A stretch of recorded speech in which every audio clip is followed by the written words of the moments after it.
Amigos, internautas, gente que me segue aqui na Ecovox TV, nós vamos falar hoje de eleições.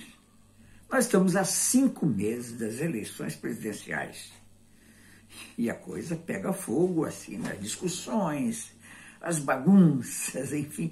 Mas nós vamos fazer hoje o seguinte: primeiro, eu queria festejar essa entrada dos novos eleitores, certo? Ou seja, mais de 2 milhões até o dia 5 de maio, com certeza nós vamos ter mais de 2 milhões de eleitores, certo? E é bom porque já saiu até uma pesquisa falando sobre isso e dizendo que entre esses eleitores de 16 anos, nós já temos uma estatística. O Lula tem 51% deles, segundo a pesquisa, e o Bolsonaro tem 29%. Ou seja, em cada 10, 6 votariam em Lula, ok? Essa campanha teve um sucesso muito grande e nós devemos, sim, a figuras exponenciais da cultura brasileira, né? A primeira delas, a Anitta, que chegou com tudo, convocando o pessoal para votar, pedindo para que votem, mostrando a importância do voto, certo? E os seus seguidores vieram junto, mas junto também o Gilberto Gil, o Caetano Veloso, o Chico Buarque de Holanda, todo esse pessoal da cultura. Mas o que mais me impressionou foi o apoio dado por 2 figuras, 2 atores internacionais famosos. O Leonardo DiCaprio, certo? E o Mark Ruffalo. Os dois têm origem italiana, mas são americanos, certo? São lá. E eles dois também fizeram um apelo para que os jovens brasileiros voltassem, tirassem seu título. E eles até salientam a importância dos jovens na questão do desmatamento da Amazônia, que vocês têm que defender. Isso é legal, é muito bom, essa campanha foi ótima. Ok, muito bem, dito isto, certo? Eu queria fazer o seguinte: existem, lógico, eu não vou falar aqui de Emael, que é candidato 40 mil vezes, e lógico que ele só está ali para fazer figuração, é o que chama, não sabe exatamente o que, mas também não importa isso. Essa terceira via, na minha opinião, é uma terceira via que não chega a lugar nenhum. Por mais que ele se esforce, não adianta. E não adianta por quê? Porque existe hoje 2 candidatos fortes, certo? Um mais forte do que o outro, porque todas as pesquisas indicam a vitória do Lula no segundo turno. Algumas pesquisas já chegam a ameaçar uma vitória no primeiro turno. Mas ainda tem muita água para rolar, são 5 meses ainda pela frente, vai ter campanhas, as campanhas vai ter muita confusão, certo? Porque tem figuras aí que se preocupam em fake news, em mentir, em trazer informações erradas. Isso nós vamos ter aos montes. É bom que vocês saibam que hoje existem mecanismos para você saber se essas notícias são verdadeiras. Na última eleição nós vimos aí a mamadeira de piroca, uma loucura que foi criada, né? Como também o carro, a Ferrari de ouro, do filho do Lula, que tinha o Ferrari de ouro. Sumiu o Ferrari, né? Enfim, tem muita coisa, muita mentira que precisa ser cuidada. Ok. Mas então, existem 2 candidatos fortes. Um candidato é o Lula, Luiz Inácio Lula da Silva. E outro candidato é o Jair Bolsonaro.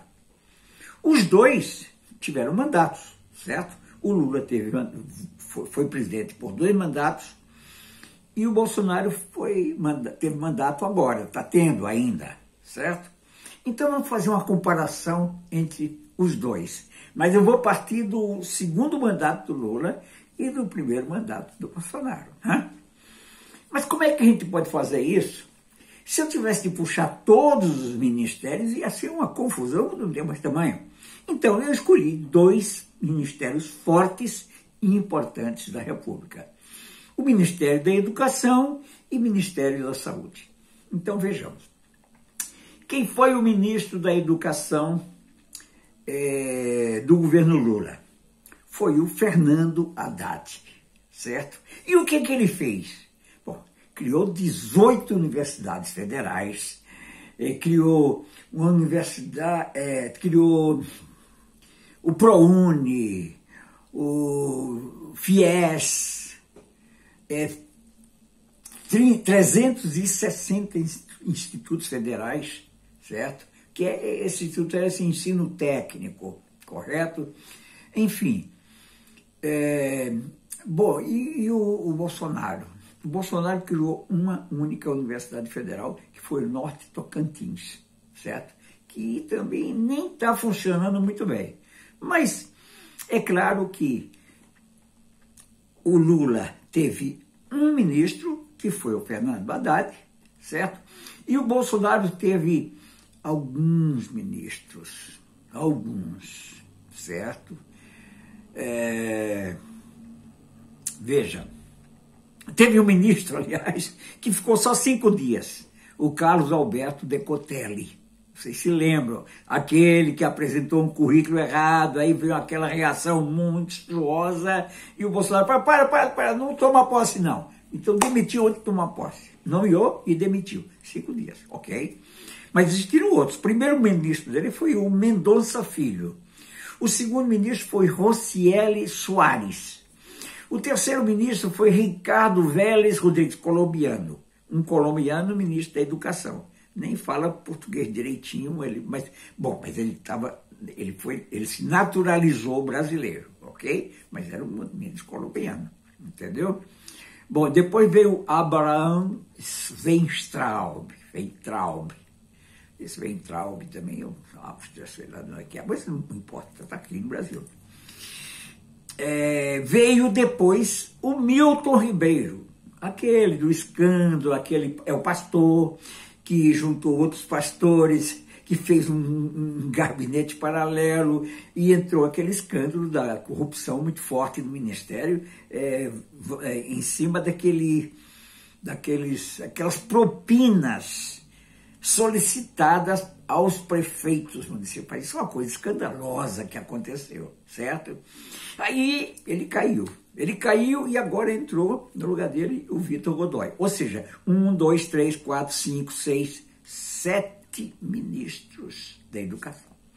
É claro que quando um cara coloca 7 ministros, veja o tempo que ficou cada um. Não dá tempo para o cara se arrumar. Então, não fez, não pôde fazer mesmo, porque não teve tempo. Pode ser até que não fosse fazer também, se ficasse mais tempo. Mas não fez. Em cima disso, tem pelo menos essa desculpa, correto? É por isso que deu esse escândalo. E lógico, o Ministério da Educação do governo Bolsonaro não deu nada, criou uma única universidade, enquanto que o outro que é, digamos, semi-analfabeto, como se fala, né? Lógico, apesar de que é de uma inteligência brutal, mas ele construiu, ele deu 18 universidades federais, 18. 360 institutos federais, que é aqueles ensino técnico, né? Então, nesse ministério, a situação é essa. Aí vamos para o Ministério da Saúde. Alguém vai dizer, mas Mesquita, você pegou 2 ministérios onde o Bolsonaro realmente teve... O que eu posso fazer? Não posso fazer nada. Eu trouxe 2 fortes ministérios, ok? Por exemplo, o Ministério da Saúde do Luiz Inácio Lula da Silva. Quem foi?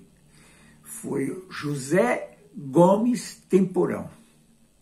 Ele ficou também o tempo inteiro lá. Não saiu, foi o único ministro, certo? E no tempo dele é que teve o SAMU, o crescimento do SAMU, as farmácias populares que eles criaram, certo? O programa Mais Médicos, vocês se lembram, que traziam médicos cubanos, e que foi muito, muito importante naquela época, os Mais Médicos, né? e estruturou o SUS, certo? Enfim, teve programas razoáveis, bons, nesse ministério. Vamos agora para o Ministério de Saúde do Bolsonaro. Aí começam aquelas encrencas também. O que é que eu posso fazer? Nada, amigos. Mas veja bem, quem foi ministro da Saúde do Bolsonaro? Começou com Luiz Henrique Mandetta. Vocês se lembram? Ele estava fazendo um trabalho até bom. Mas começou a se destacar, o cara foi lá e cortou a cabeça, tira fora. Não serve. O bom sou eu. Aí ele começou a dar aquelas... a medicar, fazer aquela medicação que foi um horror no mundo inteiro, proibido, mas no Brasil continuou com medicação. Eu estou falando da pandemia, né? Mas vou falar um pouco mais. Porque depois do Mandetta, ele trouxe o Nelson Taik, que me parecia um médico que estava com um bom... e que estava pensando em fazer um bom trabalho, mas também não ficou. Ficou pouco tempo, exatamente por causa da entrada do Bolsonaro no jogo, querendo fazer isso. Não, você tem que fazer isso. Na época, o Bolsonaro não queria vacina, não queria vacinar ninguém. Aí começou a morrer gente que não parava. Pô, nós tivemos mais de 600 mil mortes. Exatamente por causa desse negacionismo dele. Essa história, ele não tomava vacina, vai ver que tomou escondido e depois disse que não tomou, né? Mas a verdade é essa. Foi horrível, foi muito ruim para o Brasil. Muita gente morta, muita gente. O Amazonas, o Nordeste, o Brasil inteiro. O Brasil inteiro. Graças a Deus agora, parece que depois que houve a CPI, a vacinação cresceu, aumentou, e o Brasil sempre teve assim, uma grandiosidade muito grande, nessa grandiosidade muito grande é feio, né? Uma grandiosidade nessa questão da vacina, certo? Muito bem, mas eu dizia que o Nelson Taik, ele não conseguiu ficar também. Aí quem é que veio? Eduardo Pazuello. É médico? Não. É enfermeiro? Não. O que mais? Não. É militar. Um militar no Ministério da Saúde, achando, pô, agora as coisas vão andar. Porque este é um estrategista. A estratégia dele foi péssima na saúde. Péssima. Tivemos os piores momentos. Porque, além de tudo, começaram a inventar vacinas que não existiam para comprar. Aí estourou corrupção para tudo quanto é lado, e o moço que tomou o caminho de casa. Opa, muita repercussão, enfim, péssimo, caiu fora. Aí eles trouxeram o Marcelo Queiroga, que é o que está aí, é o que continua aí. Mas veja que nós tivemos 1, 2, 3, 4 ministros, certo? Então, é evidente que a coisa é complicada. Você não pode governar um país sem ter uma estratégia, certo? A estratégia, qual é? É escolher o homem certo para o lugar certo, para ficar naquele lugar e criar um plano de trabalho. Isso não acontece. Não acontece. E é por isso que hoje nós estamos vivendo momentos de angústia, de dificuldades, entendeu? O único ministro que fica lá é o ministro da Economia, né? Mas ele fica, mas também de mãos atadas, não consegue fazer muita coisa, não. E por isso aí nós estamos com inflação. Aí as pessoas vão dizer, bom, mas é verdade que também foi um período que o Bolsonaro segurou. Teve que ultrapassar as barreiras da pandemia e teve que também passar pela influência da guerra na Ucrânia, que teve reflexo no mundo inteiro e no Brasil também. É claro, mas nessa hora é que a figura do presidente se ressalta. E vocês sabem muito bem que no governo Lula nós tivemos uma crise muito forte. Se lembra que ele falou, não, isso aí é uma montanha não, uma crisinha. E realmente ele conseguiu ultrapassar e venceu a batalha, certo? Então, eu estou falando isso para vocês, são fatos. Fatos não podem ser discutidos, certo? Você pode até tentar justificar, não, mas foi isso, mas foi... Não importa, não importa. Importa que nesses momentos mais difíceis é que a figura do mandatário se sobressai. Mas quando se sobressai, quando ele dá condições aos seus auxiliares para trabalhar. Eu percebi, só para vocês terem uma ideia, o Bolsonaro foi o presidente que mais mudou ministros. Chegou a quase 40 ministros mudados no governo dele. Ele mudou mais ministros do que juntos os governos do Fernando Henrique e do Lula juntos, certo? Ele mudou mais.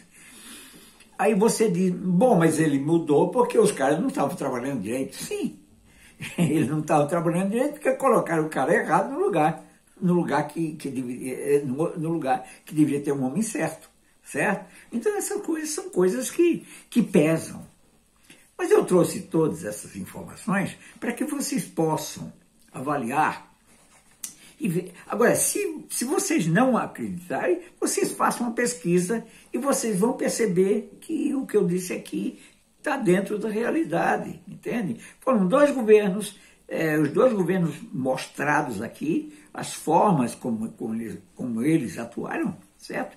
E aí, vamos votar, sim. Eu acho que votar é importante. Alguém fala, não, eu não voto porque é a sua única arma. É a arma que você tem. Vocês já perceberam que quando chega perto da eleição, o candidato, ele se esforça em ser simpático, em conversar com vocês. É assim, entende? Agora, o que vale não é 1 mês, 2 meses, 3 meses antes da eleição. O que vale são os anos todos por onde ele cumpriu o seu mandato e cumpriu bem feito ou não suas obrigações. Mas isso é que você tem que avaliar na hora de votar, certo? O Brasil precisa de um Congresso forte. Uma outra coisa importante. Veja, não adianta você pensar em votar no presidente da República e ele não ter suporte no Congresso. Então não faça isso. Se você vai votar no Lula, vote nos deputados e senadores dele. Se você vai votar no Bolsonaro, você vote nos deputados dele, deputados e senadores dele. O suporte no Congresso, porque sabe o que acontece? Quando você não faz isso, o presidente é obrigado a fazer conchavos, a fazer acordos, a fazer acertos para poder ter maioria, certo? Aí cada um faz do seu jeito. Tem uns que compram deputados, tem uns que compram senadores, tem uns que dão verbas absurdas, certo? E nós tivemos, nesse governo, por exemplo, muitas verbas cortadas. Mas, ao mesmo tempo, foram destinados para o fundo eleitoral, veja só, 4 bilhões e 900 milhões de reais para uma eleição, para os deputados, certo? Aí eles vão brincar com esse dinheiro. Alguns brincam, põem no bolso e vai embora. Outros usam para poder tentar ganhar a eleição. De qualquer maneira, amigos, preste atenção. O voto é sua arma. O voto é a coisa mais importante. Não se iluda com essas histórias de urnas não funciona. Funciona bem. Correto? Vamos votar bem. Ecovox TV, lutando pela democracia. Portanto, é a voz da democracia. Vocês se inscrevam no nosso canal. E eu gostaria que vocês discutissem também essas coisas. Vamos conversar, vamos bater papo, vamos trocar ideias, porque é importante que vocês façam comentários, certo? Discutam.